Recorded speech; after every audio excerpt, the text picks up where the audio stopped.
Kyle Adams, aka Captain Spish. She knew I helped dogs and saved their lives. That's confidence and strength in the dog world. Teach me, oh wise one. Because nothing learns through punishment. It learns through reward. And a lot of times I'm dealing with dogs no one else will help. Oh my. Every dog should have these basic skills. Yeah, I mean, trust seems like the biggest step for any of this. You defeat the energy. You pop that bubble of anxiety. We know you're scared. Here's what you do about your fear. That's true power in the dog world.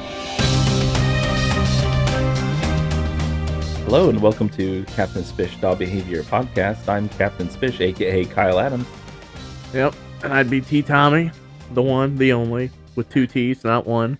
Not titties, two T's. T period T. Yeah, no extra vowel in there. Just a T and then another T. I'm fat, but I'm not that attractive. A man so large and special, he needs an extra T on his Tommy. Well, I prefer the two T's to the triple and quadruple X's, so.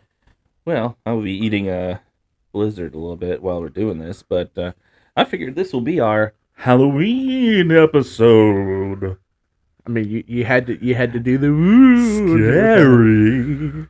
So I figured the subject matter that'd be scariest would be relating to dog behavior, would be nightmare scenarios. The bad behaviors that are worse than just behavior issues, like a genuine mental health issue for dogs, and then our own personal ghost stories, things we've experienced of the supernatural, and then also some stories that have been relayed to me from clients about little bonus DLC content for you. This episode will be exclusive to our patrons on Patreon.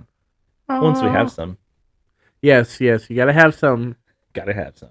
Gotta have them all. They'll be for the future, folks. That's fine. You know, I have a few people waiting to pull the trigger, so we should have a few once we start. But gotta get started first. So this is technically a pilot episode.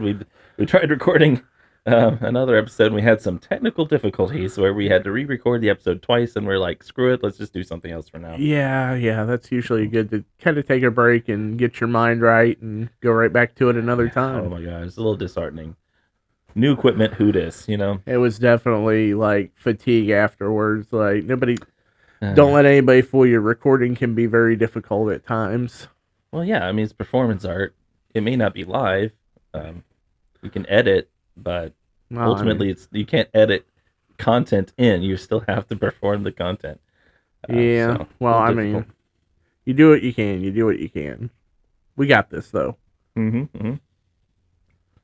So, we started with one nightmare scenario that I have experienced. Very personal experience. Was a dog I went to help in Columbus, and they were telling me this dog will be totally fine. He's sweet, he's smart, he gets along with everyone, he gets along with dogs, and he's such a very good dog. He's a bull terrier, and his name was Mikey, and he came from actually very good stock and a very good breeder with a great track record. Okay, a real breeder, like we're talking. Dogs. Not what you call the backyard breeders. Exactly. These are people that deserve to and are responsible enough to be breeding, to preserve our breeds. Because I'm against overbreeding, but I am also against losing the dog breeds we've had. Like my bull terriers, they're very special to me, as you imagine. But Mikey, they told me all these things about how he'd lash out, and they showed me the scars from him biting the husband, the boyfriend that lived there. And he got tore up pretty bad, and I know that these dogs can get triggered. Bull terriers, some of them can be a little weird and can be triggered for certain things, and I was trying to figure out, like, what are the triggers? What are the causes? First and foremost, we should, let's avoid those situations obviously, for safety, and if necessary, allow the situation to occur in either a milder or more controlled situation, so maybe we can get through to the dog and recondition the way it sees the situation. But approaching it as a behavior expert, trying to find a solution, and we tried a few things, and it just wasn't really working out, and he injured the sweet puppy that was there. She's awesome, but she her name is the puppy's name. Oh man, I know it almost as well as my own. I'm just terrible with names. I forgot your name last week. That's perfectly reasonable. I forgot my name once. Anyway, I don't know, just she's substitute a name great. in there. Just call her Princess. We'll call her Princess. She's a good dog. But yeah, he was going after her, and she wasn't doing anything I could see that would he could misinterpret or have an instinct triggered or a trauma or anything. And there shouldn't have been any trauma because they didn't rescue this dog. They got it as a puppy. Hmm. They raised it appropriately. These people are well educated. So there's nothing that they would have done like abusive or anything of the Oh sort no, to kind of cause absolutely this not. behavior to happen. No, no, no, not in Okay. any way. I have no doubts that they not only didn't do anything that harmed this dog, but they did everything possible to make it well socialized. Okay. They have good experience. They know their breed, and these are some of the clients, these type of clients that come in, and I'm like scrambling to try to find any scraps of something I can do that's unique that can help them. Hmm. So I'm like, these people pretty much know what they're doing, and some clients need me to just give them a thumbs up. Yeah, you're on the right track, and here's a few tweaks. Hmm. Um, but with a situation like dogs injuring other dogs and people, I'm just like, well, I mean, we need to do more. We need to dig deep, and but yeah, it just um, he just had all these issues, and they weren't resolving it, and they were going to put him down, and of course, I'm not against that, and my take, and this is very important, my policy with euthanasia with dogs. I try not to comment about it at all with clients. My position is it's not my or any behavior expert's place to recommend euthanasia or to say be totally against it. Hmm. In my opinion, there's no one out there that wants to But there euthanize their are dog. situations that would. No one wants to do it. No one enjoys doing it unless you're a total psychopath, and those are pretty easily seen. And Yeah. and because of that, I don't believe anyone deserves to be judged or made to second guess their decision if they had made that decision in the past or if they're Hmm. thinking about making it in the future. My goal is to always give them the best information so they can make an educated choice about it, so they can be as at peace as they can be with whatever choice they make because they're well informed. And I just couldn't let them do it because I just couldn't see that in the dog. I saw the evidence that he was going after them and stuff, but I figured, like almost all dogs I've experienced in the past, I'll just take it in. So they brought the dog to me instead. We decided to give it one last chance, and he stayed with us for quite a while, 6 months, Oh maybe wow. 8 months, and so to see what could be triggered in our environment, maybe a change of environment, maybe a certain way of handling the dog, and that's food being made for our dogs right now in the background. But maybe there's a certain home that he can have, like maybe just one person in him and no other dogs. Maybe we can reduce the amount of stress to reduce the triggers. And this whole time he was with me, he would be going out with a pack, so he'd be out with 10, 15, 20 other dogs and ride in the van fine and go out and play with these dogs. And I could see where he'd get a little overstimulated and overfixated here and there, but nothing that made me think he was going to hurt anyone. And we had no incidents. He didn't harm me or any dogs Okay. while out. So we were like, well, it seems like maybe just the particular environment and the certain personalities in that environment were enough to make him a little weird.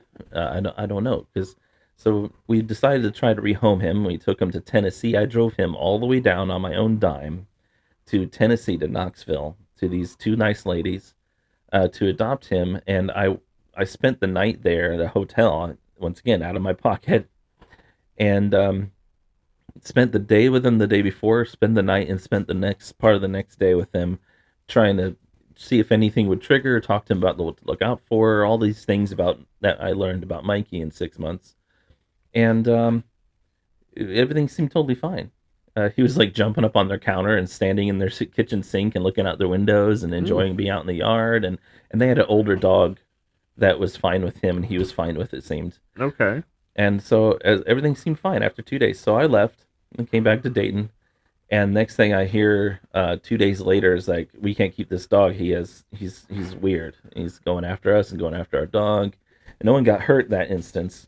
So when we brought him back, I reevaluated. It's like, what should we or shouldn't we be doing with this dog? So everything was fine with him when you brought him down. Yeah, Everything checked for like out. You four left, and then days. all of a sudden, like he snaps again almost Yeah, like just and I didn't observe this stuff, so I didn't know exactly what happened. But once again, I figured maybe it was just the wrong combination of people, dogs, who knows what. Of course, it was a strike against him in my mind, and it would definitely made us think, well, oh absolutely. should we be trying to rehome this dog? Because obviously safety is critical, Well, yeah, you don't and want to end up giving them to somebody and then all of a sudden, boom, because that not only hurts the dog's reputation, it could hurt yours as well. it hurts everyone. My reputation a lot of times is kind of in the back burner about everything. I'm more concerned about the dog's life and happiness and safety and the publics and the people that they're with.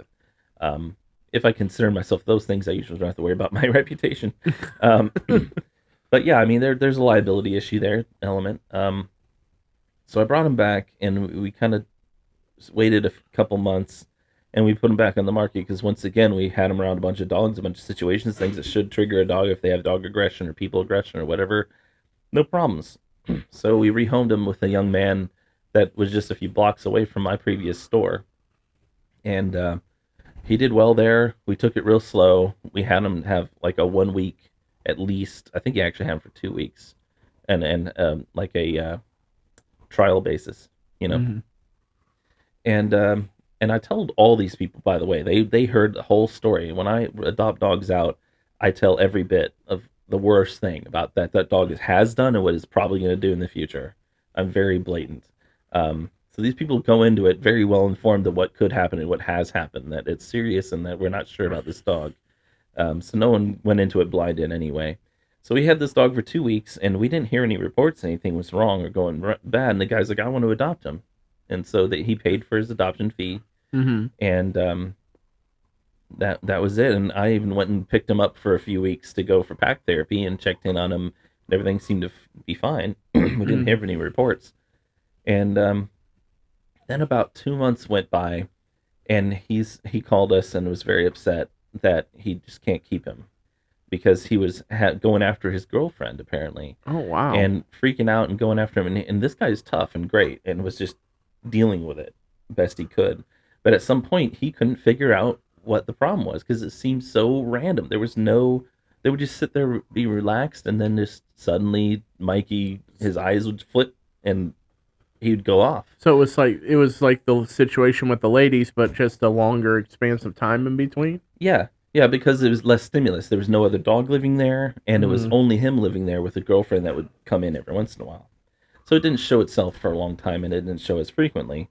But he's like, keep the adoption fee. We appreciate you. We don't blame you, and but we just can't. We can't keep him. So I brought him here, and we were really thinking like, what are our options?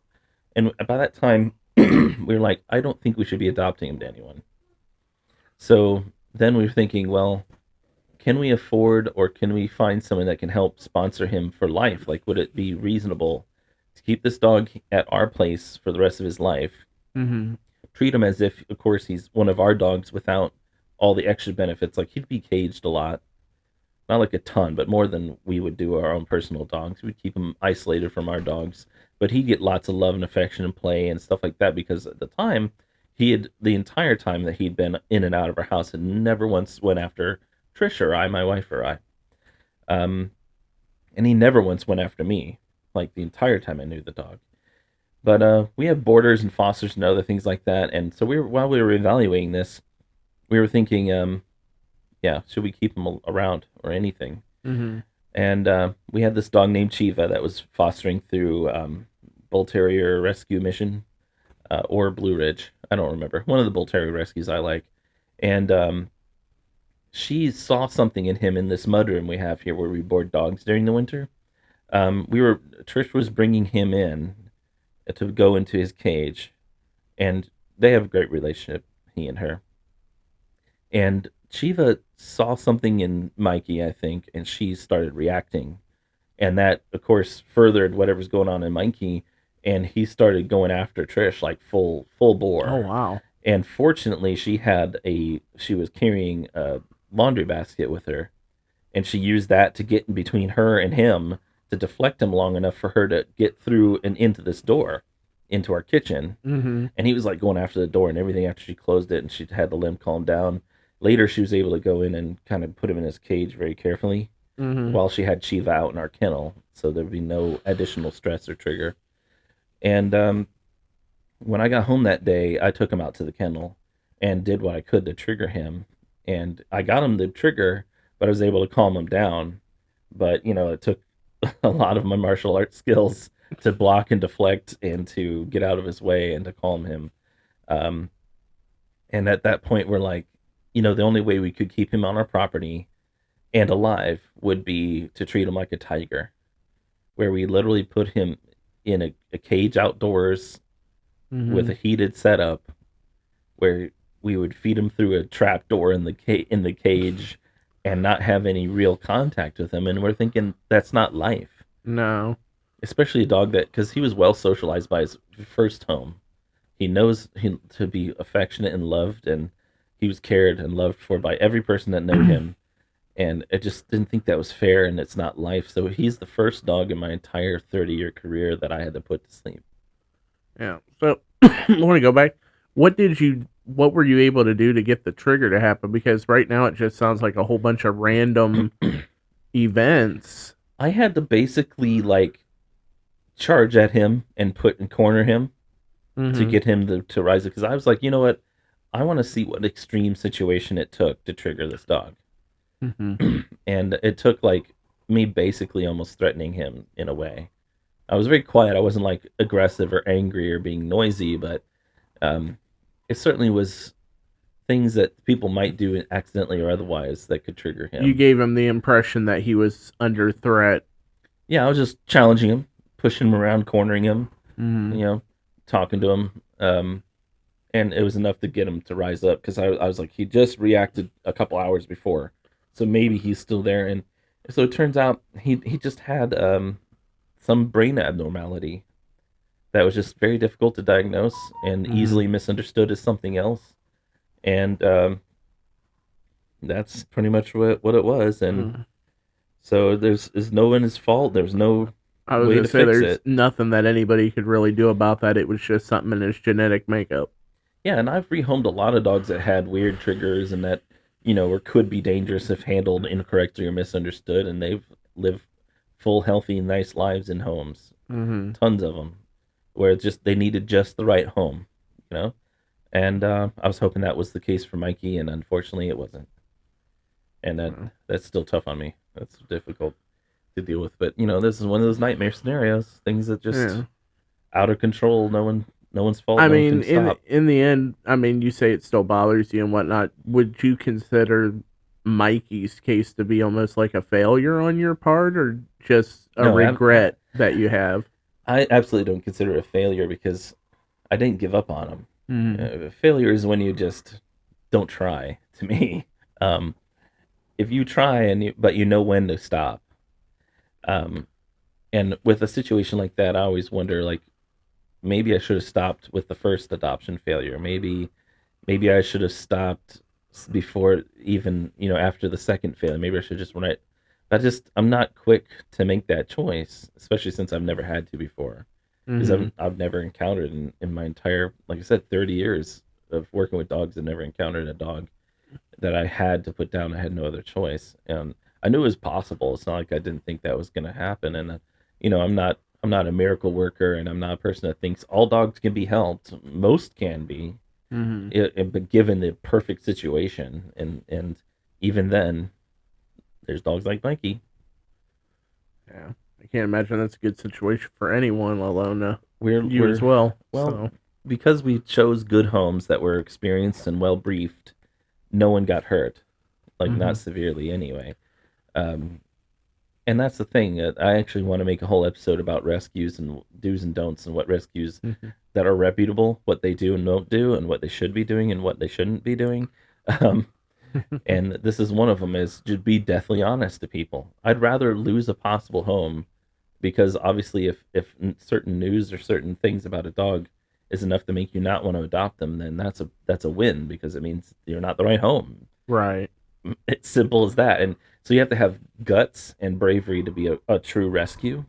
You have to be tough and yet sensitive, and tender and understanding and yet guarded. And it's not an easy balance to strike. No, not at all. Hmm. I mean, I think you probably have to take that same kind of consideration even with families that adopt children, and the same thing. You don't just want to make the rash judgment call to do it and then find out that you are woefully unprepared for this kind of thing. So, Well, and that's why support is important. So I tell all my foster to adopt homes, look, at any point you feel this is too much, contact us. Let's see if I can give you advice. I'm hmm here anytime. My wife's here anytime to be there, to give you a break, to take the dog for a while, to let you step back and reevaluate. There's no pressures, nothing but support. We're here to help you be the best home for this dog as possible and to see if you're the right home. And there's no shame and there's nothing wrong if you say, hey, we're not. We're not the right home. It doesn't mean you're a bad home. It right. just means you're not a right fit for this dog. We won't know until we try. And just because you're not the right fit for that dog doesn't mean you won't be for another one down the line or even a different kind at the time. I mean, maybe somebody who has tries to, home a larger one at the time, maybe they're a better fit for a smaller dog at the time, or maybe Yeah. their environment's better for, you know, just a different Yeah, size different or breed. individuals, different breeds. There's all kinds of variables. Mhm. So we've had that where a home just wasn't right for the dog we had, but then they were such a good home and we knew it that we kept them on file for the next dog that came through. Mhm. So I just don't want people to think we'll judge them or anything. We want them to know for sure that how we think and feel about them, and that we want them to be honest with us and themselves, and that we're here to take the dog back at any point, even if it's a Mhm. few years down the road.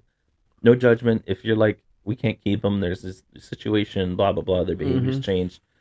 And in fact, we have it written in our contract that they're not allowed to rehome the dog at all in any way, shape, or form. That if the dog leaves their home, it's coming to us. Period. Mhm. And all rescues, that's a big up there about what all rescues should do. All rescues should take their dogs back. Right. And if you are running a rescue to the point where you don't have enough room to take a dog back at any point, you're not running a rescue properly. You should always have an empty space ready for returns at any time, Mhm. because you should be a lifelong, resource for the people you adopt out to. Right. So there's a dog behavior nightmare story for you right there. Mhm. And but what about you? What's your experience with Well, anything scary? Anything I was scary? gonna say I don't have any dog behavior. I Nah, it mean, doesn't have to be unless dog related. yeah. No, I mean I've had experiences before in the past and whatnot. Of the ghostly. Ooh, there we go. I did my little ooh thing. Ooh, Terrible, terrible effects without Lon the Chaney effects. Jr. I mean, nah, I'm not that good at makeup, but no, I mean I've had experiences in the past before the ghostly persuasion. I mean, when I was younger, I had issues. I told you about the ladder incident when I woke up in the middle of the night on the top bunk of a bunk bed, and the ladder was lifting itself and kind of So smacking a the bed. ladder incident, not a ladder as in previously on. No, no, no, no, no, no. A ladder, like a laddie. It's a Uh, tea. yeah. But I mean, this was one of them old school bunk beds with the hook on ladder, so this sucker was heavy and everything else, and it was just lifting and whacking the side of the bed. Thought it was my sister, jumped down, and sure enough, her legs weren't moving it, so I woke her up and we both sat down there petrified watching this thing happen. Straight up fighting gravity, like Oh, levitating and then dropping. I mean, yeah, it wasn't even like it was like it would shake a little, and then you just saw it kind of lift at an angle, like somebody was lifting it, and then just ball, and it did that for Why, quite a Ghost? while. Why do this? I mean, yeah, like I've got toys that make noise at the time. You could have done that. I mean, do it while I'm awake, bro. Like, don't interrupt my sleep. Especially now as an adult. My God, if a ghost tried to annoy me right now, I'd just be more pissed than anything else. Just tell him to be quiet. I mean, so I had a situation like that. I've had a few others. I mean, probably one of my favorite ones is when me and my friends did a little amateur sleuthing at the Air Force Museum, and I, caught a ghost talking on the recording for one of the areas we were in and whatnot. That was quite enjoyable and very memorable. Man, it's too bad you don't have that evidence anymore. Nope, lost it on my laptop that had all my college shit on it. So it Yeah. happens. It Likely happens. story. I know. I'll not have the proof, but you know what? It's We all have the up here in pudding. my mind. The proof's in this pudding. Another fat joke. We're gonna have to have like a fat joke counter for you, like That Every wasn't time, a fat joke. every time you make That one, was a like food bing, joke. but you're talking to a fat guy about pudding. I mean, Oh, come on. That's your prejudice, not mine. I mean, I'd cancel you, but that means I wouldn't be on here anymore either. So, wouldn't that be like suicidal canceling? You're just like cutting your arm off. Man, It's literally cutting like your my nose off arms. to spite your face, kind of thing. Yeah, Yeah. I like my arms. Yeah, no fat motivation there. Just a food joke. I like food. Well, I'm pretty sure most people enjoy food. Yeah, not like me. Like I told you before, if clients had to pay for me to live with them, they'd evict me quick just because of the grocery bill. Yeah. Now, then again, maybe they'd keep me around even though it's an expensive grocery bill because I can cook. And I'd be making them some good dishes. I mean, you did make some good burgers that one day, so that was very good. Very good. Yeah, and that's like the simplest thing I make. But I'm So- pretty well known for my burgers. Yeah. But yeah, so I when I was a young boy, probably 4 or 5 years old, Mm. there was a entity that would come through a portal in my room almost every night. And my parents thought it was night terrors, but no, it was a real thing. And it would literally, the reality would split open, kind of like a zipper or a fly, and split open like a cat eye. And beyond it was almost like light, but it wasn't. It was purpley blue, but it wasn't really illuminating either. It's kind of like a star field of purple and blue. And this thing would come through and had this massive cloak, and its head was like elongated face, but the top of the head, the skull would go out into like a disc shape at top. It was just the weirdest thing. It had fangs and black eyes. I mean, It it came- sounds like a night terror when you describe it like that. When I mean, it came through this thing, and when it would, I would be petrified, but not totally. Like I wasn't really, what is it called, paralyzed. But it was just with fear. I was scared so Mhm. much. And where would you run from stuff like that? And it would scream at me, but not audibly. It was in my head. It would scream like psychically at me. Mm. And it would just blare in my skull, and then I would have like what feels like TV static and vibrations over my head, almost like what some people describe as a seizure. But I was still fully aware of everything that was going on. There was no other symptoms of seizure. Mm. And when it did this, it had a pendant that was about 4 inches wide. This about that big, and it was a disc with a ruby or something like a ruby in the middle that would glow, and it would hover from this thing's neck and aim at me while it pointed at me with its claws and scream at me, and it would just blast my brains out. And it didn't wake up anyone else. And when I finally would run out to my parents, it would leave, and that happened frequently. And then years and years and years and years later, like when I was 20 years old, I talked to my sisters, and I'd never really told any of them about this. Mhm. And I told them about an entity to coming in my room and stuff like that, but I didn't describe it. And my sister Felicia described it to me. And Phoebe also then chipped in and described details. So it wasn't just me seeing this thing. It was all but my oldest brother seeing these things. And I have a feeling that even if he did see it, he wouldn't admit it because he's kind of a psychopath.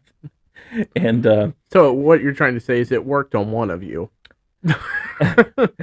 I still don't know what it is. I mean, I'm sure a lot of different religious people would say it's like a demon or something, but I mean, I was going to ask you, parallel universe. I was going to ask maybe. you, is that how you knew you were Jewish for the first time? Like originally? No, Was that that like... was my dad's indoctrination. That Oh, wasn't- okay. For those of you out there, no, I'm not against religion or anything like that. I just thought it would be a really good joke to throw in there and whatnot. I'm all against things considered. some forms of religion.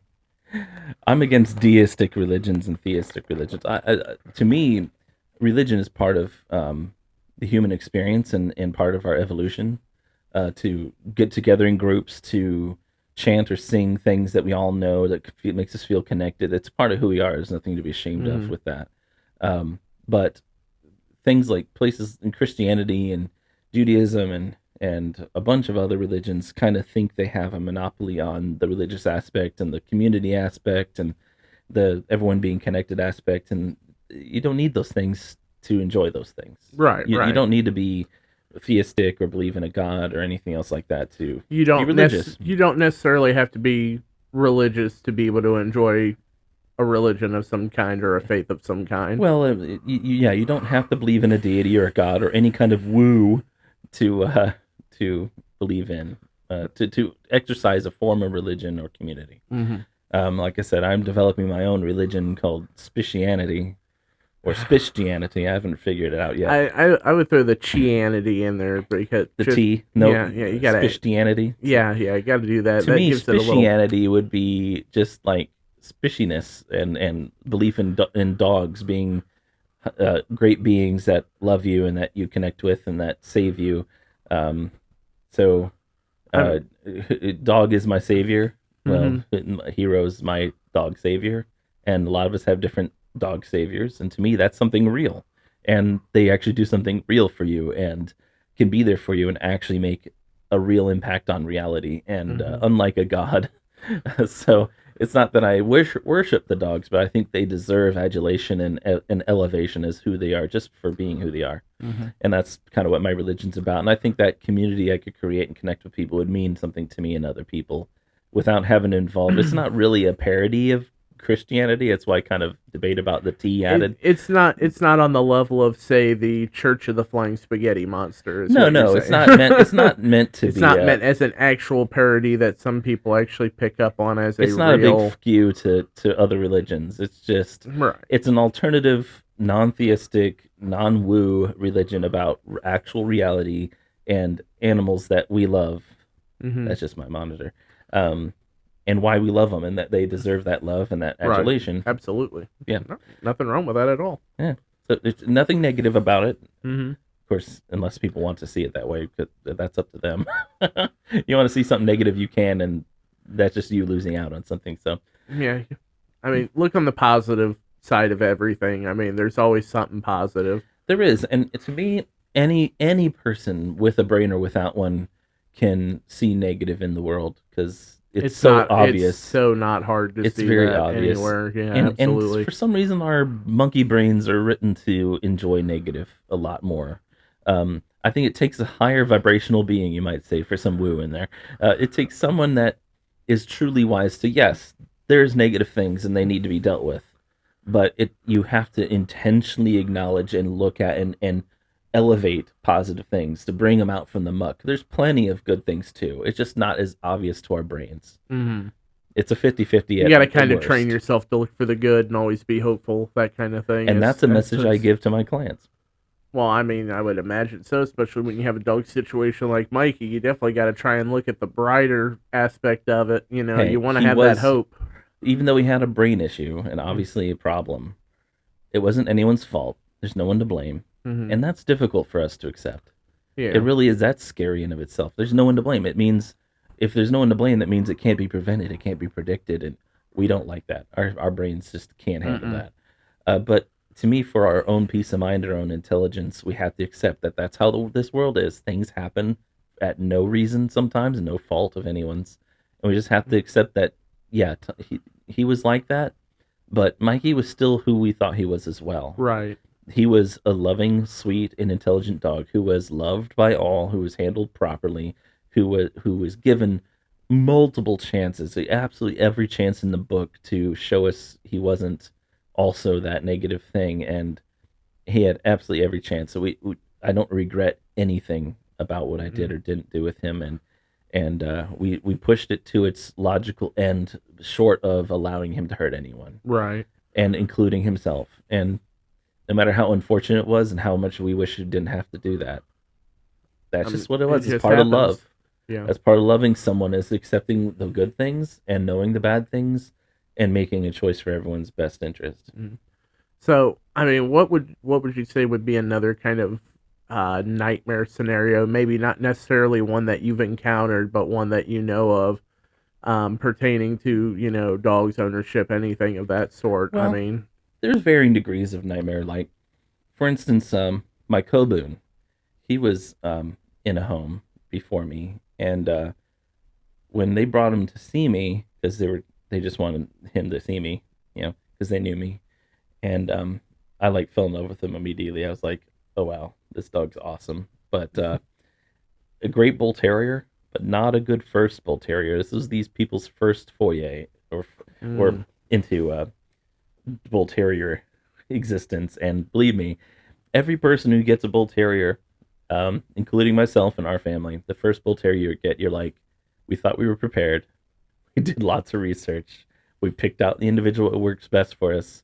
But holy crap, what have we gotten ourselves into? Oh, so it's like having your first baby or something. It's like you think you're so prepped, and then And there's all been of a people out sudden, there that are really lucky and they get an individual that is like gold, like amazing, but they're lucky. Most bull terrier owners, the first bull terrier, are like, holy crap, this is a lot to handle. These are this is a intense. load of bull They're crap. intelligent, they're sweet, and they're intense, and they're bullheaded a bit, and it's hard to learn. Every bull terrier I get, I have to learn a new way to get through to them to connect with me for them to listen to me.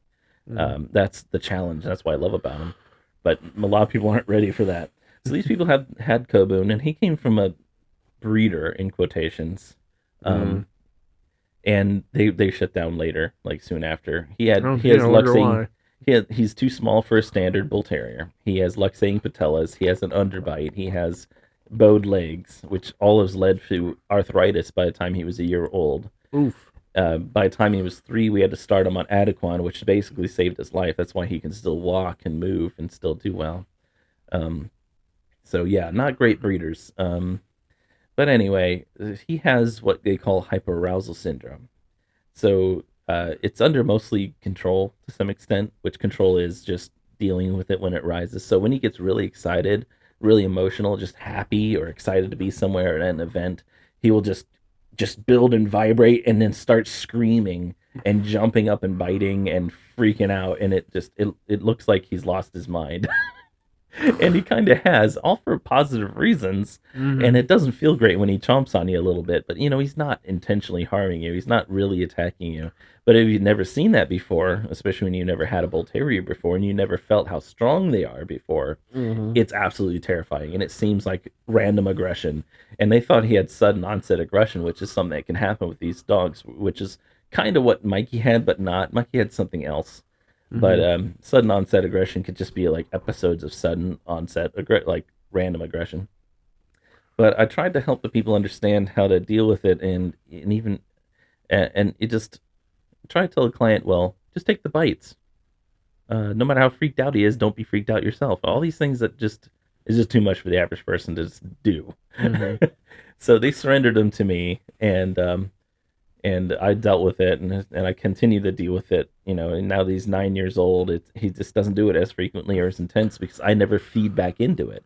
Well, that he's probably too tired to do it anymore. I mean, he's 9 now. He's probably Oh, just like, he's "Well, 9, I don't but he's want to like put he's my 3. dentures back in my mouth so I can bite you. I'm just gonna lay here." No, he is a senior, almost a geriatric technically for bull terrier. But no, bullies. If you know bull terriers, they could be 12 and they don't calm down much. He just has learned to trust me more. I've also perfected my technique with him because every dog is different to deal with it.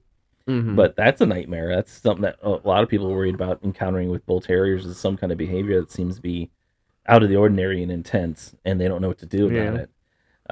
I was gonna rehome him, but he's so perfect at what he does for me that he wound up staying. I mean, it ended up being love at first sight from the way you made it sound. It's like, oh, he's Well, I had awesome. just lost Hero that So same year, and just a few months before. So I have to say I was a little, emotionally vulnerable to fall in love. So, but yeah. yeah, I was gonna make a joke about how is that how you met your wife too, but Oh, might that's a have been whole other low story. blow. I'll be happy to say because that's dog behavior related technically too. How I met Trish. It seems like everything comes full circle here. The people. I don't think people really realize how much this eats up my life. Like me and what I do is I inseparable. mean, would you say it eats your life? I mean, if anything, is I my would say life. it is your life. Yeah, it's just Exactly. my life's work. I mean, obviously, I have other aspects. I work with leather. I am I love working mechanically with cars, and I'm talented at that. And kind of try to be a Renaissance man. I want to learn what I can learn from wherever I can learn it from, and I want Especially as many skills as possible. a spish of all trades. Yep. You could trademark that. Just saying. I want a quarter every time you say it, though. Yeah. Hashtag Spish of all trades. There'll be bumper stickers, Oh Lord. t-shirts, Oh. bumper stickers, hats. I mean, I see your clock Can up there, openers. the Captain Spish dog behavior clock. You could always put that on there too. Yeah, my logo was designed by a client that I worked with. She worked for the Humane Society of Greater Dayton, and she's awesome. And she had a husband at the time who's an artist as well, and she was an artist as well. And she designed my logo after my favorite image of Hero. Mm-hmm. So you folks that are listening in can see the logo on the Patreon site, the YouTube. I put it everywhere. Well, I would hope It's so. my It's on your Frank's Red shirt. hot It's on your sauce. hat. It's I'd have on it your tattooed. wall. I've thought about having two tattooed on me. I mean, the tattoo would kind of make sense though, but I'd be a little weirded out about where you put it. Like, y'all want to see my logo, and you just rip your shirt open, Austin Powers style, and it's like shaved into there. Tramp stamp. I mean, that is a horror story in of itself. But Ooh. And then it was on his chest. You don't want to know what a special tattoo is at. But no. I mean, you can get the Captain Spish tramp stamp. I mean, she designed my logo, and then I got this clock from the Goodwill, and I was like, cool, it's in good shape, it has a glass face, and it's red, but it had a race car dude. It was a NASCAR clock. okay. What Dale? No, not Dale Earnhardt. The other nerdy guy. But anyway, I don't know. Jeff Gordon? Yeah, it was a Jeff Gordon clock. I don't watch racing Yeah, for those. I who don't know. either, but I knew it was a G name. But yeah, so I got that, and I was like, hey, can you turn this into something that's actually cool and put my logo on there? And he's like, yeah. So he did that, and he made my signs that were on my building and hanging on the front too. Mhm. He did vinyl work; they're awesome, and he made that. Oh, Trish okay. had commissioned the.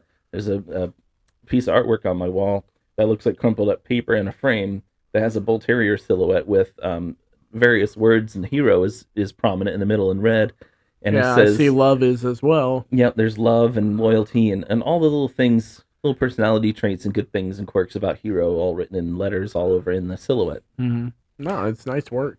Yeah, Definitely is. it's very nice. I'm not like a bull terrier hoarder like some people. What I have is every single piece is very special to me. I could Mhm. have more if I wanted to. I, But I don't.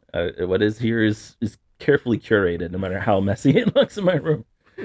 But yeah, so that's one other nightmare scenario. Is just some random mental health issue that people maybe put off guard by or might be dangerous. If they were kind of didn't know what to do, and their fear was making his fear worse and turning it to be more aggressive. It didn't have to be. So I'd say one of the takeaways from this would probably be like, no matter how prepared you are for a bull terrier, you are never prepared enough. Nope, just gotta jump in And there. You got to be patient. Yep. You absolutely got to be patient and willing to look on the bright side and hold out hope that no matter how bad the situation is, you just got to keep moving forward, and it's either going to come to a happy conclusion or You just a have logical to one. expand your mind and be creative in how you communicate and that's the goal, is to be communicative to the animal. And communication isn't just one sided, right? It's not just me. No, it's not got to just- be back and forth. Yeah, you learn Otherwise, that in you're communications just class. preaching or what's the word I'm looking for? You're basically commanding them what to do.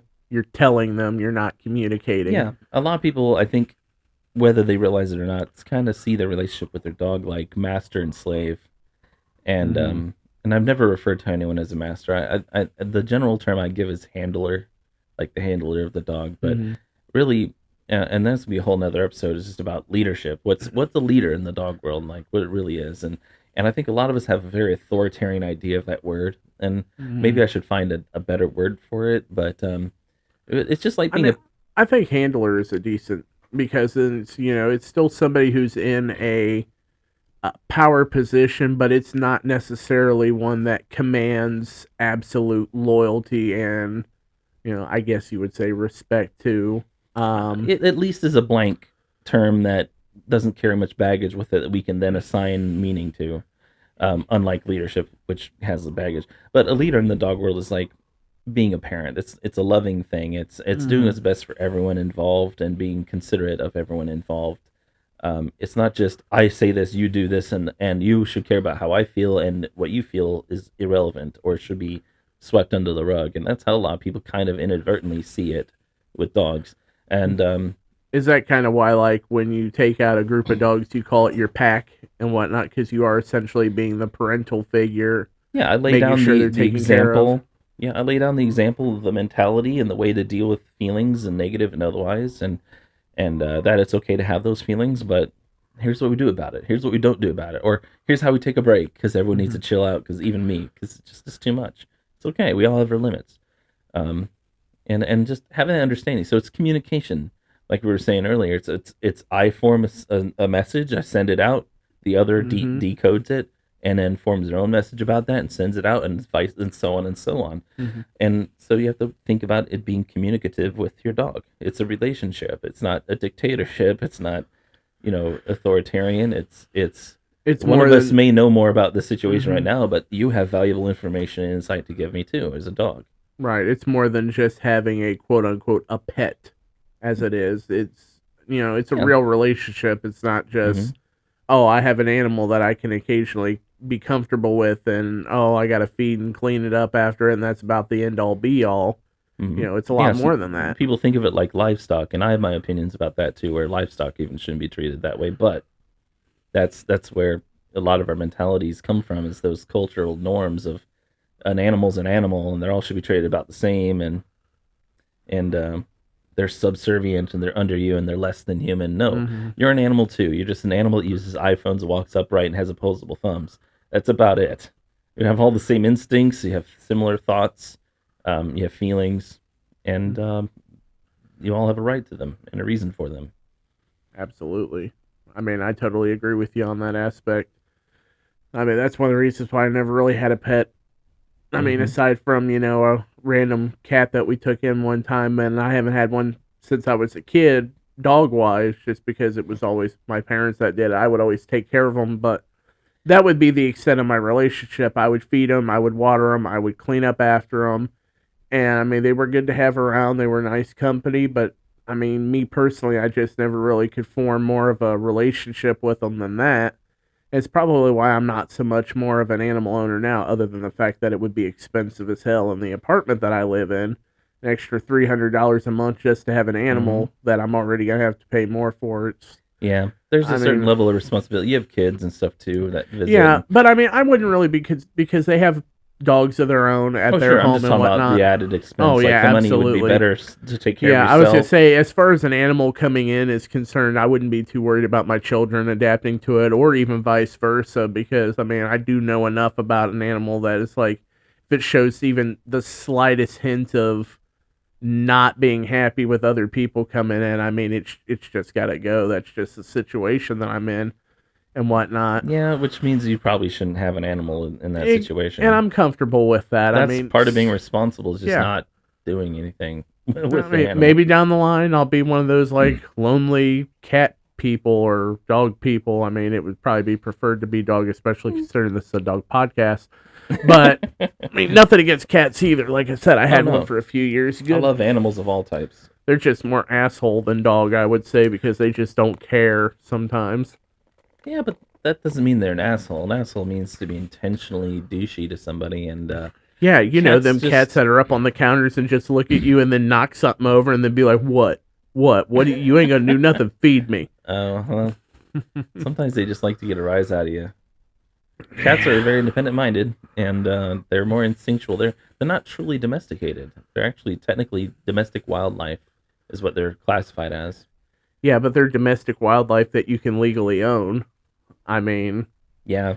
that I will ask you that real quick since this is, Halloween themed. Ooh. You know, have you ever with your stuff that you done, have you ever worked with somebody who's had a wild dog? Have they asked you to come in and do that? Maybe something that's more akin to coyote or wolf in Werewolves of there. London. Oh, with any, maybe it came from that or it was bred from one of them or, actually was. I mean, have you Yeah. ever dealt with a situation like that with an owner? Oh well, yeah. There's wolf dogs, Hmm. and I'm one of the few behaviorists I know of that have experience with wolf dogs. And yeah, that takes different techniques, different handling, because their body language and their rules are different. Um, Would you say so it's probably harder than your atypical domesticated um, dog? for me, with between me and the wolf dog, I find it technically easier because it's so much more pure. The dog hasn't been bred to maintain puppy behaviors and other, because domestic dogs are kind of weird. We've bred them to stay puppy, What? to keep playing, to do all kinds of things. So the wolves are very much more cut and dry. The wolf dogs, and it depends on their F rating, which is about like a 1 to 6 scale of how close they are to the original pairing of a wolf with a dog. Well, okay, I'm not familiar with that. So what is the F rating exactly? I don't 100% remember which way it goes, but I think that F1 would be the first generation of wolf to dog. So it's the puppies that came from a wolf breeding with a domestic dog. Okay, and then it just goes. A lot of times there. they mix them with Malamutes. So or those German are Shepherds. actual the generation itself. So F2 would be that dog, an F1 bred now again to another domestic dog. So they're diluted. So it's just diluting the genealogy and whatnot. Okay. Exactly. And F6 would be 6 generations removed. So it'd be the wolf dog bred to a domestic dog, and then that offspring to a domestic dog, and that offspring to a domestic dog. So by that point, it's not even considered wolf at that point. Well, and the thing is that the genetics aren't 100% compatible. So really, even an F1 isn't a 50-50 mix. Certain individuals of that puppy, so each puppy is going to be a different blend. Okay. And so really the best you can ask for, I think, is a 60-40. There's a 40% wolf with domestic dog. And it just gets kind of more convoluted after that. So about time you have an F6, it's a dog with a splash of wolf. With a pinch. But yeah, you do need someone that's experienced with wolf dogs to handle them, because, like I said, it takes different techniques, different communication, because they're different. And now when you say, now I have dealt with actual domestic dog breeds that are feral, which would be dogs that sometimes I consider that puppy mill syndrome, which is kind of a phrase I coin with a dog that is used to being caged, that doesn't have any avoidance of its own urine and poop. It doesn't understand because it's been caged with almost it so like long it's that just it doesn't given know how up to be on life. It doesn't. Yeah, sometimes they're scared of everything, scared of people. Hero was kind of feral-ish when I first got him, but he was so young and he wasn't truly feral yet. Now you see, I think most people, I mean myself included, would consider, when you hear the term feral, you think something that's aggressive, doesn't think. Oh, sure, yeah. I mean, kind of the opposite of what you're talking about. There's a cultural ideal. There's a connotation with feral, yeah, because it's wild and vicious. But no, feral just means doesn't know how to interface with humans, has no knowledge, and sometimes even how to interface with their own kind. They're just isolated during their formative years, where they should have learned those things. They've kind of been completely alone, and they're independent minded. They solve their own problems. They don't know why they should look to you for solution of issues. They don't understand how to be confined. They can't be crated. They can't walk on leash. They just feel trapped. They'll cut through leashes. They may even redirect on you if they feel trapped on leash. They just absolutely don't know how, don't see why they should interface with people or animals or the dogs. Or they only know how to do with other dogs, like a pack dog. And you'll get that in foreign countries and some parts of the U.S. where you can encounter some of those dogs that were born and lived their entire life completely undirected by any kind of human interaction. And that's a feral dog. It doesn't mean they can't be a pet and they can't be in a home, but you have to make some concessions. You can't expect certain things from those dogs you would from a dog that you raised as a puppy. So you would have to put a lot more work and effort into rehabbing the dog into a more manageable, I would you wouldn't say rehab. It's just you have to work harder at installing those open doors to get into their mind, to have them trust you and look to you for anything, and to let them be independent minded. And you have to really focus on, what is my message? What do I represent, or should I represent to this dog? How are they taking my message? Are they getting it correctly? If they're not, how do I adapt it so they understand that I'm not here to subjugate them, trap them, or force them into anything? I'm just here to be a partner in their life, to give them food, to take care of them, to keep them safe. And all I ask is for them to not potty in my house, to do it outside, to take some redirection, to be patient with me, because I'll be patient with them. And just have some mutual trust, and that's really all it takes. You just can't have a dog that's highly trained usually when they're feral. Mhm. And sometimes you can't take them in certain social situations because they just didn't learn those things, Right. So and that's it okay. it ends up being a compromise on both of your ends. Yeah, The animal has to compromise and give up some of that and regain your trust, gain your trust, I suppose. yeah, that's really all And then, domesticated yeah, is to allow you to care for it. and you definitely need to do the same and be more patient in that kind of So the situation. dog doesn't need rehabbed; it just needs conditioned, Mhm. new inputs, new So information. then, in that kind of situation, you've not really had any trouble with dealing with an animal that was a little more on the quote unquote wild side.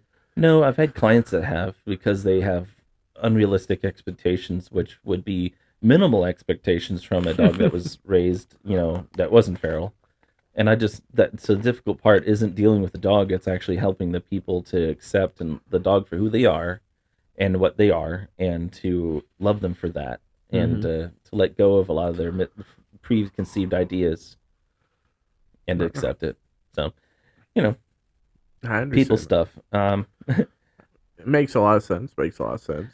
So as a ghost story, there was I used to work cable installation, and Cable, that is pretty terrifying. I've worked in the oh, cable field from the guy in the chair position, well, and I worked for Advanced Communications Incorporated, and they were a subcontractor under Time Warner Cable at the time. So it Time was Warner. just before you got hired on because it became Spectrum right then, wasn't it? No, no, It was no. still I Time I Warner. can't. Yeah, Spectrum. It became Spectrum only within the last couple years. Hmm.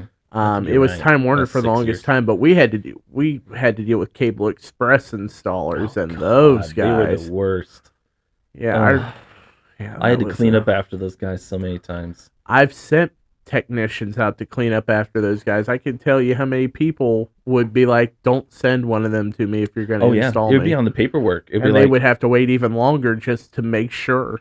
I remember customers that would be like, no contractors, absolutely no contractors, because Yeah, they didn't, because all they that was a popular experienced, request. Yes, yeah. exactly. And then I'd be sent out, and I would tell my supervisor, it says no contractors. I'm a contractor. Well, just convince them, and they would actually eventually send me to all the no contractor jobs, and I would get nothing but no contractor jobs because Hmm. there weren't enough Time Warner Cable dudes up there in the north. Because they sent me up north eventually to work in Troy and all that, Mm. way like really old area of Ohio, like super old homes out there. We're talking 1805, 1820.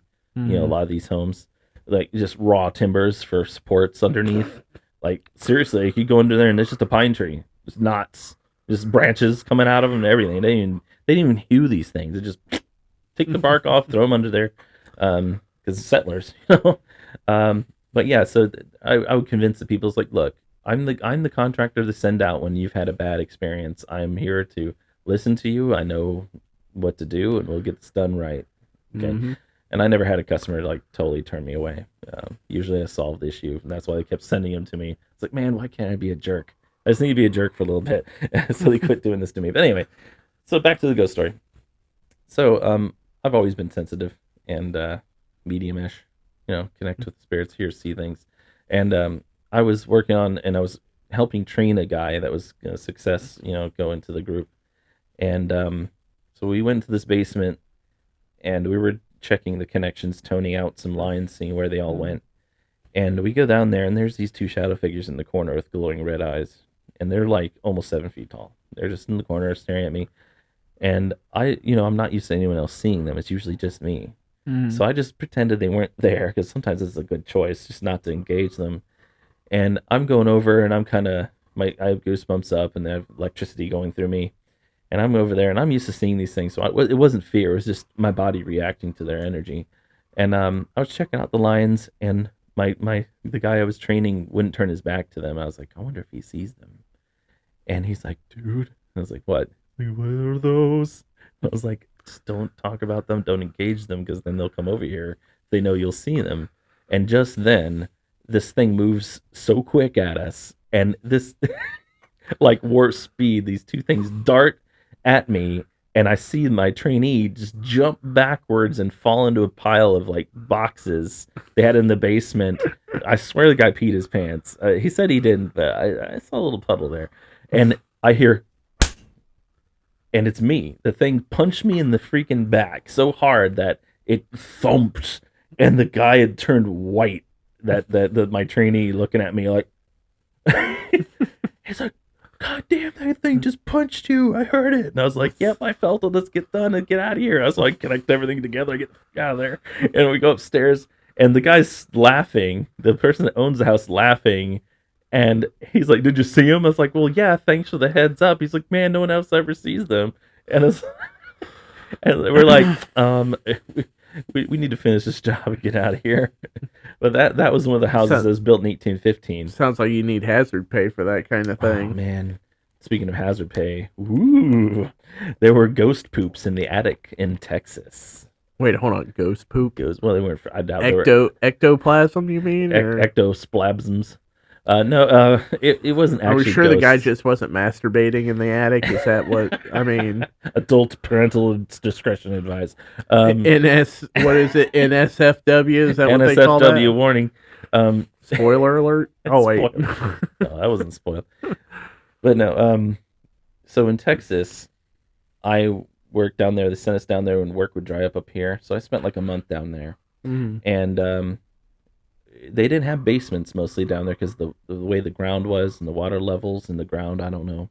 But they didn't have basements in most of these homes. So I think it was just too expensive to dig through the hard pan and stuff. So all the furnaces and everything was in the attic. And a lot of these homes were like $3 million homes that I was working on in Dallas, Fort Worth. And almost every one of those homes has at least one pile of human feces in the attic. So the builders, a lot of them were immigrants or, people that were criminals. And they're like, haha, these rich people are having us build their homes. Now they have poop in their attic. These rich people have poop in their attic. And I'm here for it. That's cool. But if we didn't like the people we were working for, or the job was it was too extensive, so a lot of these homes were never hooked up to cable before, and the contractors would put like R59 lines, which is like really low grade, old school cabling for connections, and they always had bad connectors and improperly installed. So we had to go through and sometimes rerun all these lines, which a lot of them were stapled to the studs, so we couldn't even do that. We'd have to wall fish everything. It was just a nightmare. We had to redo everything. It was double the work, and we didn't pay for all that. So if we were really in a tough shape and we were tight for time, we would look for the poop, the savior poop. And 1 in 3 times we'd find it. Probably 2 out of those times that we didn't find it, we didn't find it. It was still up there somewhere. And we were like, unsafe working conditions, human feces can't do us. You got to clean that up and make sure it's sterile before we come back, and then we just leave. Wow. Ooh, scary. That's terrifying. So on the terrifying aspect here, so we know there's quite a number of horror films out there in the world and whatnot. What would you say is probably, I don't know how to categorize this, so not necessarily dog, because I know that would be a very limited category, but what would you say would be your favorite or least favorite, like, animal related horror flick? I mean, it could be dog related, obviously. There's a few of them out there. I've never but seen just animal in general, like. I don't like animals involved in horror movies. No, not at all. At all, mostly. Now, my favorite one, the only one I've seen that I'm like, yeah, I can watch this, because the dog doesn't die. Spoiler alert, by the way, for the movie I'm going to talk about. Obviously, it's not Old Yeller. No. Spoiler alert. I mean, that's a horror movie for kids, I'm sure. Oh man, that was. Don't even get me started. Everybody was up that and Where the Red Fern Grows. Oh, I've never seen that. Probably on that purpose. movie gets me every time, man. Well, I could go on. So, Love and Monsters has a dog that's awesome. Love and Monsters. That it's one a great sounds show. familiar. It's a great show. The dog lives. Spoiler alert. And not only lives, but it's awesome. The dog's just so cool, and it's very good. I enjoyed that movie. As for hated ones, like I said, most horror films with dogs and animals involved, I hate, because the animals get hurt or the behavior is totally wrong. I was just say, like, what I mean is more where, like, the animal itself is like the antagonist of some sort. I mean, yeah. Personally, I don't really care for. I don't see why you have to put an animal in a horror movie just to get rid of it for shock value. I'm not really a fan of that, and I feel like it's an overplayed trope. It's a cheap shot. Cujo is on the top of my list of most hated horror movies. Really? It's just so terribly inaccurate and improbable and unnecessary, and he actually doesn't remember writing that show or even doing the movie because he's so high on coke. Yeah, but you know what? If it weren't for him being on coke, we wouldn't have it. And Yeah, that's all. I mean, no, I don't know if I've even seen that movie all the way through the first one. the original The with Tim original. Curry or the Yeah, one? any of Okay. them actually, but I mean, the newer ones aren't bad. and then I you have mean, Pet Cemetery, which was just traumatizing and terrible. But some people may enjoy it, but I don't. yeah. Okay, well, let me ask you this one: have you ever seen Man's Best Friend? I don't know. Doubt That it. is one where it actually has Lance Henriksen and Ali Sheedy in it. It Sheedy. came out in the early '90s. It sounds It was sheedy. about she's a journalist that's trying to expose a company for testing on animals, and she Mhm. finds a. I don't remember if it's a Saint Bernard. Oh my I don't think gosh. it's Saint Bernard, but it's a dog of some sort. Wow. But she finds a dog there and she adopts him, but he's like a genetic splice of a bunch of different kinds of Yeah, animals. I have seen that. I Yes. just didn't remember the And name. I mean, I enjoy it because ultimately, by the end of it, it's like, you know, it's more of like a tragic figure than because it's like, Yeah, you not know, really it wasn't a bad his guy. it wasn't his choice to be that way, but it messes with him to the point where he is I do harming. remember that. And That's traumatizing because I was a kid when I saw it. yeah, I mean, I don't know, it's Little one that rough. I enjoy, but But good. It's a good movie. I mean, Yeah. yeah, I prefer it over Cujo, but Had more depth. it did, like I said, because by the end of it, he becomes more of a I mean, I want to say tragic villain is the best way to put it, even though he was more of a victim of circumstance. Yeah. Whereas Lance Henriksen throughout the Kind of whole like movie, an anti-hero almost. not even so much Because it that. wasn't really I mean, heroic, but well, I mean, he did harm some people that were harmful in the film, but like I said, Lance Henriksen, who is always a great, you know, villain or protagonist in anything that he's in, I don't care how cheaply made it is. mhm. I Sometimes mean, cheap he is is good. definitely, you would say, the hardcore antagonist of the film because the whole time he's just worried about getting the dog back, and then, you know, It's kind of like a dog version of Frankenstein's monster. Like Frankenstein. I mean, yeah, essentially, yes, Frankenstein because isn't really a bad guy, even though he does bad things. He just had an abnormal brain.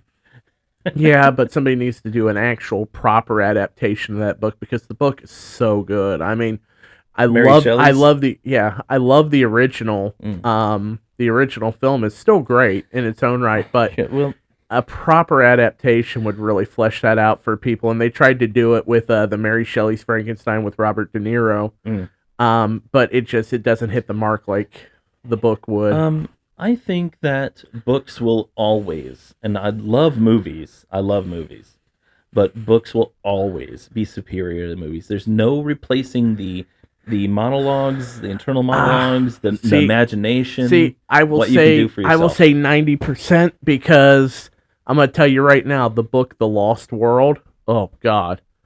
Now, The sometimes I movie- do the know movie movies was are so much sometimes better. better than books than the book, but books, as a rule, generally, if they're written properly, If they're written are properly. superior to movies. I There's more mean- information you can get in it, and it makes sense more. I mean, yeah, because Because adaptation is the right term for a movie. You have to adapt exactly, a book. it is an adaptation and interpretation, and while sometimes it is done by the author of the book, a good example would be Jaws, was actually done, you know, the screenplay by Peter Benchley, but they told him he had to change the ending because we're not just going to have the shark drown and end like, you know, Moby Dick and whatnot. You know, we're not going to do that. You know, we got to take some creative liberties Yeah, here. slam bang So blow ending. it up. They told him to blow it up, and he said no. They're like, you know, the best way I could do it, Emperor Palpatine, do it, Do it. do it. Do it. Yeah. And they blew up the Gotcha. shark, and you know what? It would not have been the same. No, Absolutely. that had to be the ending. It was That just the that best was the ending. reason why that was the birth of the summer blockbuster. Oh yeah, But that was an excellent movie. And the premise seems so ridiculous and lame. They just, they did it. but They it made also work. goes into like you said, you know, it's Animal not behavior. really true Nope. because shark. I mean, and it did do a lot of bad for the shark populations and everything else, yeah. and made everybody afraid of it. I have to suspend so much of my behavioral brain to watch a lot of movies because what I understand about human behavior and dog behavior, and I'm like, oh, this doesn't make any sense. So this wouldn't happen like this. And I'm like, wait, it's just a show. Just enjoy the ride. It's meant for entertainment, Yeah, not but I also know that entertainment becomes what people think is reality, and it yes. influences people's choices and how they treat animals, Mm-hmm. and how they treat me, and how they. So entertainment can't be taken for granted as, oh, it's just entertainment. Well, it's also education, whether it's meant to be or not, Mm-hmm. and so you have to be responsible, I think, as a producer. Yeah. Well, I guess the last thing we should probably bring up as far as you're going back to the ghost stories portion of this. You said you were telling me before the show that you've had some ghost animal encounters, Yeah. or you've spoken with people who have. Hmm. What are some of those ones that you've ran into? Because you told me about that, and I kind of wanted to save that. Hmm. I thought Yeah, that'd it'd be be the good best way to ending. end on this. Yeah, this is So really already this long. is the build up. Ooh. So it was a dark and stormy night. Oh, No. really? No, it wasn't. It has Well, that's been, just a but typical not. day in Ohio. Yeah, jeez. Not as bad as Seattle, but I digress. So, yeah. So after 30 years of working with dogs and behavior, and people that know my skills and abilities elsewhere, to deal with things, um, I've been told a few stories. So my own personal story was that when Hero first passed, 3 months afterwards, I saw him sitting on the steps when I went up to my apartment above my previous store, Mm-hmm. and he was there and he was looking at me. I was able to reach out and almost touch him, Mm. and then he just faded away. Oh, damn! And I bet yeah, that was rough. and he was there. I could smell him. His presence changed the tone of the stairwell. You know how another body being there would Right. I mean, there's definitely like a distinct Mhm. feeling between And, something there and not. and it could be a hallucination or something, but it was very, very real. Like I said, it changed the environment, the way the sound reacted in the room. I could hear him breathing. I can hear just it was just him. He was there, and he was happy to see me. And I saw him a few other times, like in our basement, and a few, running around and stuff like that. But it was very brief. And a lot of people report this when they lose a loved one, especially if it's very close to them. Mm-hmm. And it's anyone's guess if it's real or if it's a hallucination, because your brain so wants to not believe that they're gone. It's still going through the process of accepting that something has happened that you have no control over, and it's a process. Yeah, and regardless of whether he was really there or not, it's still meaningful. Mm-hmm. You know, and I feel that way about a lot of these stories. So there, there was this time where I went and I was helping a client, and they had this beagle, this 4-year-old beagle, kept on what they thought at first was escaping the house. And so they added locks, like at the top of this 7-foot tall door in a Victorian home. They added a bolt, a cross Mhm. bolt, that was like twist knob operated, and they got rid of the refrigerator. They moved it from next to the door too, because they didn't know if the dog was jumping on the counter next to the fridge and then getting on top of the fridge and unlocking the door. Mountain goating it. They didn't know what was going on. They had no other furniture in that room or anything, and they would still come home. And they added 2 deadbolts, so there's not just the one. They added 2, and the dog was still getting out. So they got home one day, and the dog was out, and so I told him, well, hey, can you set up a camera or something? I mean, this is back in the late '90s, so not very many people had cameras. So they borrowed a VHS camera. Yeah, one of them old camcorders. Yeah, like, some Sony, old camcorder, and from a friend or a family member. And sure enough, what had happened was that because they thought maybe it was ghosts or something else too, because they didn't know what else to think. So they caught video of this beagle going into the two rooms over to their dining room, which is on the other side of the house, Mhm. getting her front paws on the chair and scooting the chair out into the kitchen and scooting it against the door, and she would carefully climb up this chair and stand tippy toe on the back, the backrest on her feet on the top of that, and reach up real carefully and real patiently and just knock both locks open. Okay, forget all the other stories you told earlier. That right there sounds like a nightmare scenario to me. Because if my dog did that, It's both. I would be Was it like, a no, ghost? no, that's not the goat. That's not a dog. That's the devil. That is the devil, and I want it out of my house. So, and that's not the funny part. That's not the most amazing part. This dog kept doing this, and what it did was not only did it put the chair there and unlock the door, but then she decided to get rid of the evidence. She put the chair back almost perfectly every time, before she'd run out the door. That is terrifying. Well, she learned that every time she used something to get out, the people would remove it. So she didn't. She wanted to still be able to get out. So, in my opinion, she was like, "Well, this is where it belongs, and they haven't figured out yet. If I put this chair back, I can keep using the chair." So they had to replace the deadbolts with ones that require a key on both sides. That finally solved the problem. I mean, that's not a ghost animal, but that's still like to me, a dog that smart is still like just horrifying. Well, and there was a client that a few clients have reported similar things. But there was a dog that passed away a few years back, and the woman had lived in a dangerous neighborhood, and this dog had at least 3 times saved the woman from an home invasions. Happened at least 3 times in the west side of Dayton, and this dog had literally chased these people off and barked and went crazy. He's a big old, I think she was a Neapolitan Mastiff, if I remember correctly. He's a really big, scary looking dog, but very sweet, drooly, very, very slimy. One of the drooliest of all Neapolitan Mastiffs I've ever known, and I've known a few.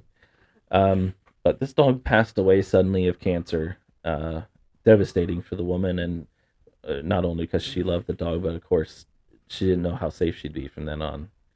3 months after the dog passed, there was another attempted home invasion, and the woman didn't know what to do. She was terrified. She ran into her attic and hid, and then she heard barking, lots of barking, a familiar bark of her dog. And the men screamed and yelled and ran out of the house, and she could hear the barking going down the street, down like blocks. She ran downstairs as soon as she thought it was safe and ran after to see where's her dog, what's going on. That sounded like her dog. And she saw wet dog prints and slime like her dog used to leave behind. But her dog obviously was still passed. She wasn't there. But it seemed that the spirit of the dog chased away the attackers one last time. Wow. And 2 months after that, she moved. Well, she yeah, asked her dog spirit to come with her if she wanted to. And she says she's seen her a couple times after that. But some dogs know that you need them. And some dogs are able to live longer than natural to stay around because they know you need them. And the ones who can't stay around physically, I think, as long as you need them, they're going to still be there for you. That's wow. Yeah, that's one of the most amazing stories I was going to say, that's almost like a wholesome kind of spooky. Wholesome spooky. That should be like a whole other like category. I wish they caught the guys, because I would love to see a dog materialize out of nowhere, ghostly, and attack them. Even if it did materialize. Because she said that the men never screamed before when they chase them off. They go, oh, and they run. And she'd chase them up, but the men screamed like little girls. So I think they saw this thing materialize. I don't know. Maybe it was like, I don't know, some kind of eldritch horror dog. I mean, there was. Well, Neapolitans are scary to begin with. It's all the skin and the deep set eyes, and they're really big. I don't know. It sounds like a Hounds of Tindalo situation, honestly, if anybody's ever heard of that before. I've had a client had an entity that was like poltergeist and had tossed her dogs a few times. Yeah. That poor dog. Yeah. She moved from that house quickly, too, as soon as she had the money. Oh, well, I'd encourage anybody that had a situation like that to GTFO, like, immediately. Well, I've been on situations where I basically cleanse the house while I'm there. The people don't know it because a lot of their dog's behavior was being influenced by a negative entity, antagonizing. Well, now you make it sound like you're almost holistic spiritual. You should be Captain Spish, holistic spiritual behavior dog therapist guy. I can't say for certain what these things are that people think are ghosts, or whether they aren't, or what. But there's something there. There's something I see, and I've seen, and I see regularly, and I interact with, and other people see or have experiences with, and I work with them, those entities, and then the people don't have problems anymore. So there's something real about it. I don't know what it is. But you probably don't encounter that frequently out on the job. I mean, hauntings are rare because it takes a special situation, in my opinion, for a spirit to stick around. Most people just keep going, just move on to the parallel universe or whatever it may be. But makes a lot of sense.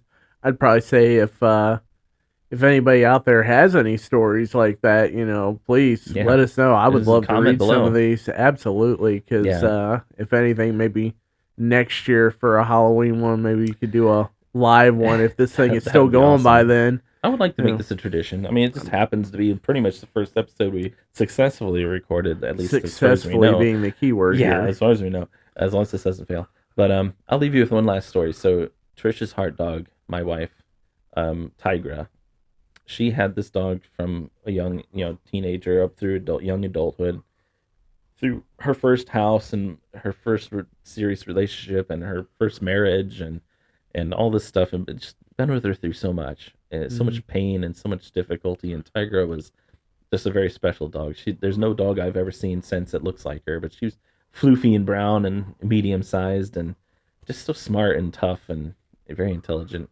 Trish always said that she was like an alien dog. She seemed to be a different species of creature, and Xeno it's just puppy. unusual level of self awareness and intelligence and adaptability. She was a really cool dog, and she had Tiger when Trish and I first got together.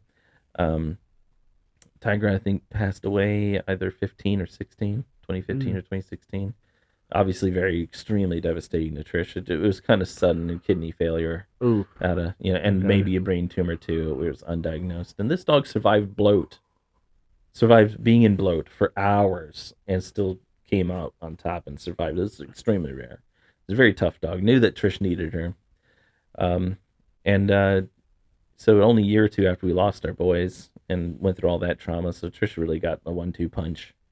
Um, but so we went to this metaphysical shop that we were friends with at the time, and they gave us a candle. I think I don't remember if it was a certain shape or something. It was just a little candle, and they can reliably predict like it'll burn for X amount of time. Mm-hmm. And it was supposed to be like a 10-hour candle. And Trish said, "Well, Tiger, if you're here, make it burn longer. Like make it burn for a few days." And sure enough, this 10-hour candle burned and burned and burned for 3 days, almost four. Wow. Yeah, none. And at the very end, the flames split into three flames, and she believed it was Tigra, or two flames, but it was Tigra and one of her other hard dogs, Oh. and Bean. So one of our other hard dogs was Noah, really cool looking dog, northern breed dog, and she thought that was a sign from those three that they were there with her together, and they together made that candle last. And not only did that candle burn for nearly 4 days, we had enough wax left over to have it reformed into a little heart shaped, wax pillar, and she has it to this day, and it changed colors to different colors, but it's up there with her stuff. Oh wow. Yeah. And who says this can't be a wholesome show? I mean, I do. Oh. This is not a wholesome show. well, This I is a mean, terrible evil show. evil. Evil. I have the evil. But yeah, so there's things out there that take it for what you think it is or what it might be, but spirits in my opinion are real, and you interact with them and work with them, and I've seen my dog, and I knew Hero wouldn't come back. If you believe in reincarnation, I knew if that were true, even that he didn't need to come back. I needed him in ways, but Mhm. and he needed me, but Maybe if that were the case, he came back to help somebody else in their life through some other means. I think he just stays like a spirit guide with me, and he interacts with my current heart dogs like Kyoboon and Mimo, and assists me in working with their hearts and their minds to make them special for doing this very special and difficult job of helping other dogs save their lives. So what you're trying to say is maybe you're like Michael J. Fox from The Frighteners, and Hero's one of your ghosts that tag along and help you swindle people. Well, up till that last part. Now. Well, yeah. But yeah, okay, basically, he's part of my team. Yeah. Mimo's there too, and I see that they help me work what seems like miracles with some of these dogs. Connect with dogs that otherwise. I have a dog in my basement right now that's tried to bite everyone that's ever met, and when he was dropped off in the dark while on leash, he didn't so much as bark at me. Well, And some of that's my body language and my skills, but there has to be something more too.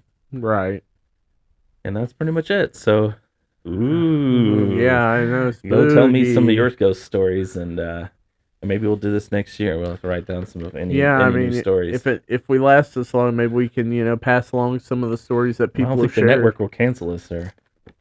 Wait, I we have am a the network? network. I was gonna say we have a network. Wait, what? That's news to me. I want to renegotiate my contract that's non-existent. No contact contract. That's it. Ghost contract. It's invisible. It doesn't exist. Like my career. It'll never go away. All right, Like well, me. this has been a special episode for our patrons. Captain Spish Dog Behavior podcast with Kyle Spish. You can't even talk anymore. You just totally lost your mind. And for those who forgot, I'm T-Tom. Tommy, the double man, T. the myth. We'll The see you guy. guys next time, or not see you, but you will Not hear us see again. ghosts. Ah. Ciao, y'all. It was unconventional, but it worked. And I never tell clients, just like I never tell the dogs, not to be scared. Unfortunately, dogs don't have the ability to just talk it out with you. See, there's all kinds of different types of bites, but I'll get into that later. What's happened here? How did this start? How can I help you? You reward good behavior and you discourage or redirect bad behavior into good behaviors. Warm talk, anecdotes, stories, get to know me, get to know them. Yeah. What you do or don't do with that dog, how you handle that dog, how you think and feel and what you do with your thoughts and feelings around that dog. And it's going to be for the rest of that dog's life. You can't just unplug the corgi and plug him back in. I'm gonna be open and honest about it. And that was like watching art.